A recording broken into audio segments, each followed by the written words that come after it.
So we're going to start by reassembling the bolt head. Notice I left this roll pin in the bolt head just so I didn't lose it. And roll pins can be finicky when you're starting them and stuff like that. But you would have to take that out if you're doing checking headspace or anything like that, because you don't want to have your ejector in there. Or push it out this far, push it back in without the spring and ejector, and that would work too. So I have this in the vise like I had it before, sliding the spring in there. Now the ejector. There is a right and a wrong way to put this in.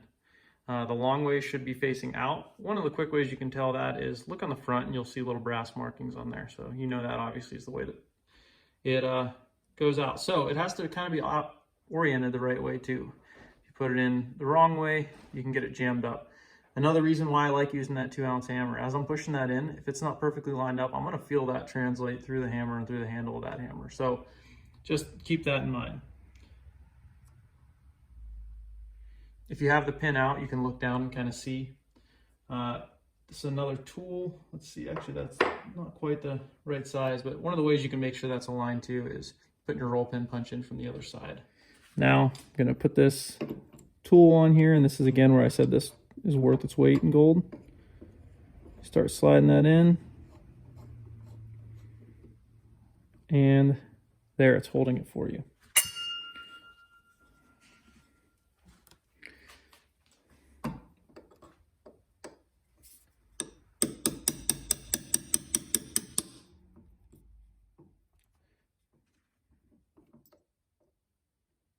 And light taps.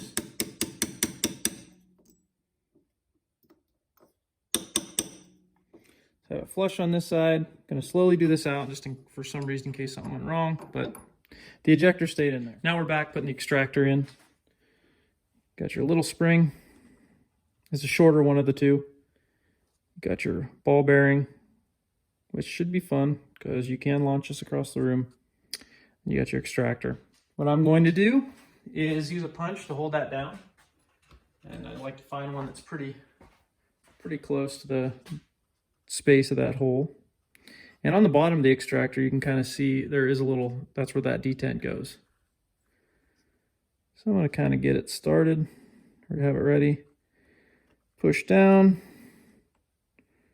It is under the front of it, and just like that, it's in place. When reassembling stuff like this, I like to work in groups. So bolt head is complete, set that aside next to the other stuff that doesn't really need any other work on. And then you're just kind of keeping your parts clean and out of the way. Now we're gonna do the firing pin assembly. Again, I use this little track here on the Real Avid vise. Slide that there. Make sure you have a spot where you can see that pin at from where you're at. I'm gonna slide the spring over. I'm gonna use the bolt handle again to kind of as an aid to help me. We have the bolt shroud, and we have the caulking piece, as well as in the magnetic tray there we have the pin for doing the caulking piece.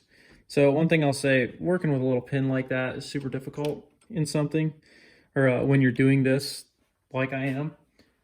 So something that really helps, alignment pins. That'll just help you capture that, keep it out of the way so that you can play with the, or get the pin in the right spot. And I'll show you what I mean by that.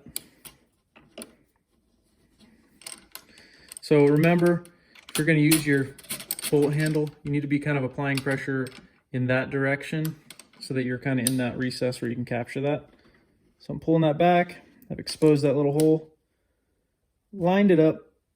I have my alignment pin in there. So again, like if you're starting to get stressed out, that's where that alignment pin comes in. It captures it. Now I'm hands-free. I'm gonna have to take that out, but I got it aligned enough that I can locate my pin, stuff like that. So pulling this back, pull out that, drop my pin in. It's gonna, there we go, found the hole, and letting it down. Now that is reassembled.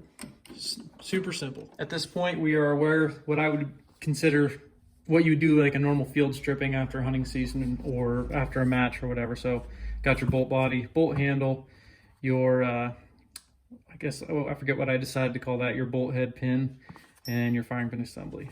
So let's go into that. Again, it's super simple at this point. So you're going to put your bolt head in. Let's see.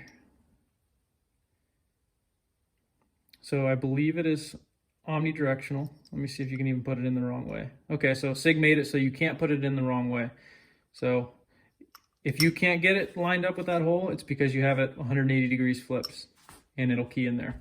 So again, SIG, thank you for that. You're going to save a lot of customer service questions. Slide that pin in.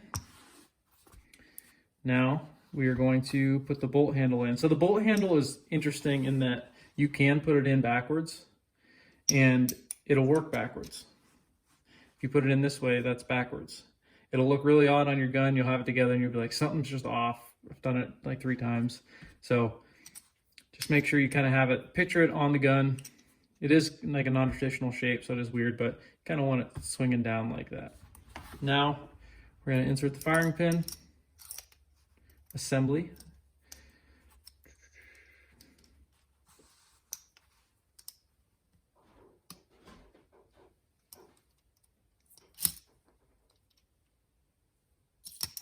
Got to kind of have that bolt handle, pull it out in the right spot. Okay, so I've got to mess with this pin too so your firing pin can line up through that. Now I have it right here, and with the bolt head on the table, padded area preferably, I'm going to pull down on this, the cocking or the bolt shroud, slide that bolt handle in. It is ready to go.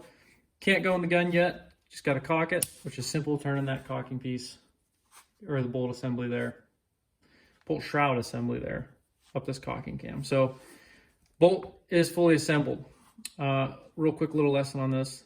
That little cocking cam, that's what you're feeling when you're doing a cock on open with a gun. So when you shoot, because when you have the bolt closed, this will be held back by the sear. When you shoot, that's how it goes forward. When you open that bolt, that is what you're feeling. So that's what that first front roller is doing, and that's why you have such a smooth thing on there. I will say, if you really want to make it even smoother, apply a little dab of grease there every once in a while, and that'll keep it running nice and smooth. If you guys have any questions, please let me know in the comments. Hopefully this helps somebody out. Thanks.